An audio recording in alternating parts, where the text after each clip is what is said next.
Syok, Nia Ramadhani divonis 1 tahun penjara, sang asisten gaungkan petisi rehabilitasi Ardinia.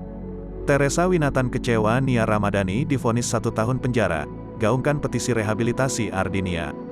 Baru-baru ini pasangan Nia Ramadhani dan Ardi Bakri dijatuhi vonis 1 tahun penjara oleh Pengadilan Negeri Jakarta Pusat dalam kasus penyalahgunaan narkoba.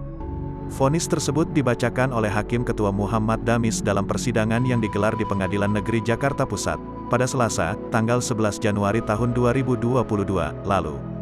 Mengadili, menyatakan terdakwa Zen Vivanto, Nia Ramadhani, dan Ardi Bakri telah terbukti secara sah dan meyakinkan melakukan tindak pidana, kata Hakim Ketua Muhammad Damis dikutip Kompas.com. Menjatuhkan pidana terhadap Zen Vivanto, Nia Ramadhani, dan Ardi Bakri dengan pidana penjara masing-masing selama 1 tahun, lanjut Hakim Ketua. Mendengar hal tersebut, Nia Ramadhani pun menundukkan kepala dan mulai meneteskan air mata. Ardi terlihat langsung menengok ke arah sang istri, raut wajahnya tampak kecewa. Kekecewaan juga dirasakan oleh orang-orang terdekatnya. Salah satunya adalah Teresa Winatan yang merupakan asisten sekaligus sahabat baik Nia. Lewat sebuah unggahan di Instagramnya, Teresia sempat kecewa dengan vonis yang dijatuhkan pada Nia dan Ardi. Dia bahkan menuliskan RIP Hukum Indonesia untuk menanggapi vonis tersebut. Speechless, tulis Teresia Winatan dikutip Tribun Style, Kamis, tanggal 13 Januari tahun 2022. Sementara itu pada unggahan berikutnya Teresia membagikan petisi agar Nia dan Ardi serta sang sopir yang ikut jadi tersangka agar direhabilitasi.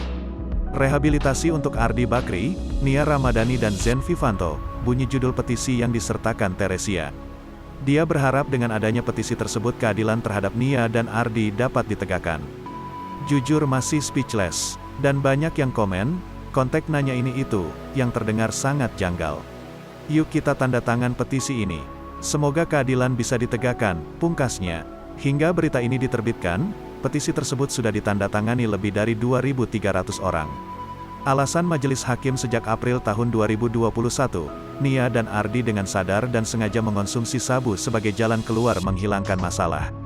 Dari fakta tersebut, majelis hakim berkesimpulan bahwa Nia, Ardi, dan Zen Vivanto belum masuk kualifikasi sebagai pecandu dan korban penyalahgunaan narkotika. Karena tidak terdapat fakta bahwa terdakwa menggunakan narkotika dalam keadaan ketergantungan pada narkotika, baik secara fisik maupun psikis, yang harus dilakukan terus-menerus dalam waktu lama, ujar Hakim Ketua.